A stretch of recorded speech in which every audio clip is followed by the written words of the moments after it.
venham as tempestades, mesmo que se agitem no mar, nós iríamos fazer o quê? Louvar juntos.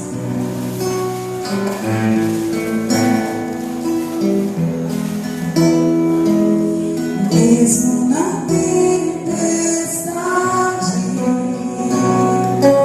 mesmo que se agite o mar, te louvo, te louvo, te louvo em verdade.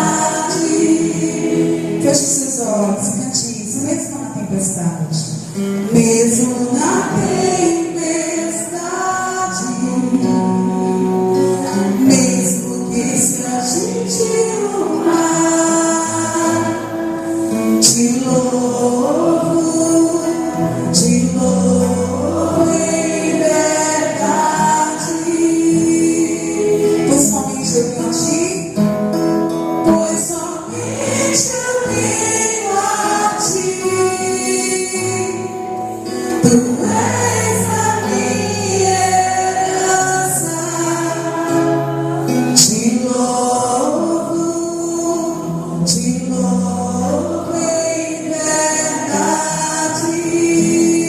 Eu quero ouvir você cantar, pois somente eu venho a ti. Tu és a minha herança.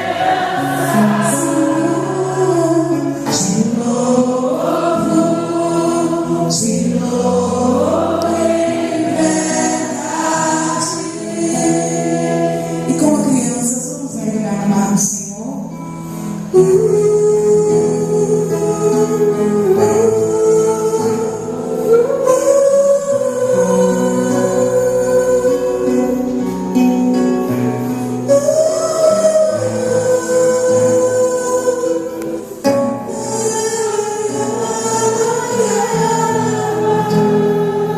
Cante comigo juntos.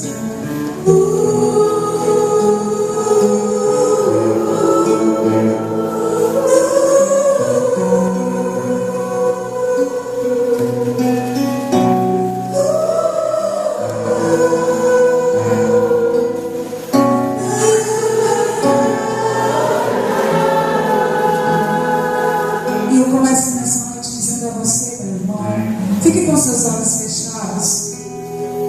Eu começo nessa noite dizendo a você que nós temos a graça de ser escolhidos por Deus.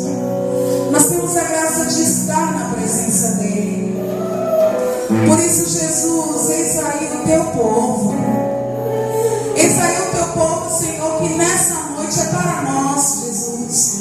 Não para Natanael, mas para nós, que tu nos olhará e dirá: vem aí, alguém que tem um coração reto, que não há falsidade em sua vida. E talvez você esteja se questionando, mas eu peco tanto, eu erro tanto com Deus, eu tenho traído a Deus. Mas eu quero lhe dizer que Jesus, quando declara isso na vida de Natanael, talvez não seja significando que ele já faça isso, que ele já seja realmente reto, mas porque ele diz para nós que é possível a retidão, é possível ser fiel a Deus, é possível não traí-lo, é possível agir com Deus com dignidade. Nós vamos rezar uma Ave Maria iniciando esse momento, para que a nossa mãe Maria, aquela que cuida de nós, que intercede por nós, nos auxilie nessa noite para meditar essa palavra. Ave Maria, cheia de graça, o Senhor é convosco. Bendita sois vós entre as mulheres, bendito é o fruto do vosso ventre, Jesus. Santa Maria, Mãe de Deus, rogai por nós, pecadores, agora e na hora da nossa morte. Pois somente eu tenho a ti, tu és